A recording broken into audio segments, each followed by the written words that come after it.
Hi folks, doing some more work on the home theatre PC today. This is now actually up and running. Motherboard in place, fan on the back, graphics card in, power supply in. We've got Windows 7 as the operating system, and we're using Media Portal as the media center software, and it works well. But I have two concerns. A, it's noisy, very noisy. At the moment there's just one 80mm fan in the back. It's a PowerLogic kind of an OEM 80mm fan, too loud.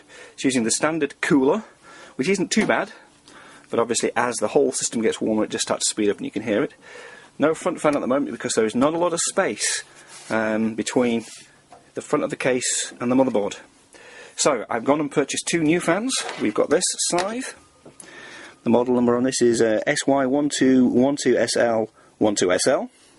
That's a lot of 12s and SLs. It's actually a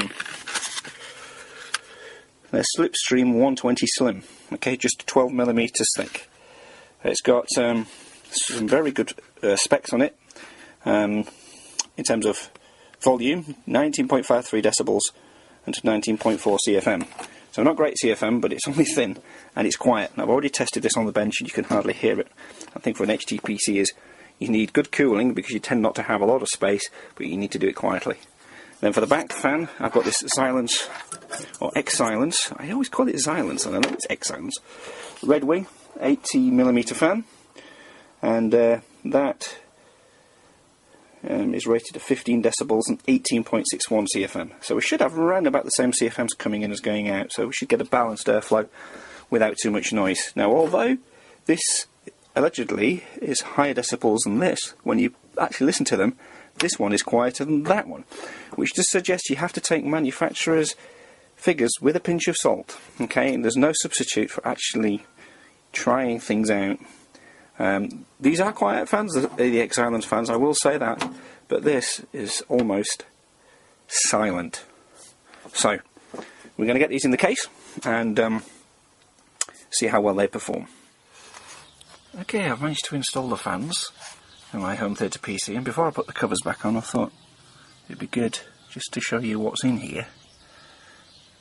So the Silence Red Wing 80mm on the back, and I've also used some rubber mounts just to reduce the noise a little bit further.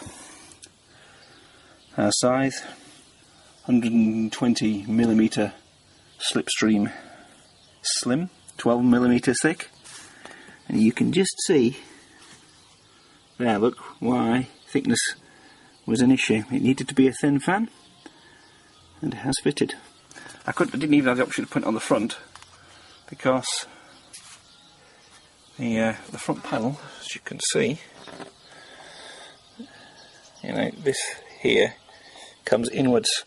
That means there's no space between here and the front bezel to put a fan on the outside. Now this one might go on there, but then I'd have to drill a hole to put the cables through. These holes here, the bezel actually sits in. So in the end, I've left it in there. It's no big deal. It fits. It works. We've got the point of view NVIDIA 8400 GS with the passive heatsink, and then this power supply, which is an iCube's 250 watt SFX power supply. We have a Pioneer DVD rewriter. We have just a generic card reader. At the top, we'll have a Maxtor 80GB hard drive, and at some point I'll probably will be putting in, just in this gap here, a 1TB drive for storage. We have just 1GB of RAM at the moment, 4 sticks in there, and this is a Celeron 2.6 at the moment. There's going to be a Pentium 4, I think it's 3.2 GHz. I think it's the 640, I believe, so it's the 64-bit processor that's going to go in there. When I've uprated this cooler, we're going to be putting in an Arctic Cooling Freezer 7 low profile CPU cooler, which I'm hoping will be even quieter than this, but will also cool better. So, and then we have our MSI 915 GM4 motherboard. So that's the spec. As I've said, we're running Windows 7 and Media Portal, and the only thing that remains now is to put it all back together. and stick it back next to my TV. So thank you very much for watching, and thank you for following this project. I just want to show you something else on the HTPC if I can. Now, the thing with modding is when you get an idea to kind of change something so that something else will work or something else will fit, then always then has a knock-on effect. So as you know, I made this hole bigger so that we could put in a more modern power supply, and you see where this notch is here, and the little notch there is where the old power supply used to fit. So this used to go across here like that. So we just cut out this bit.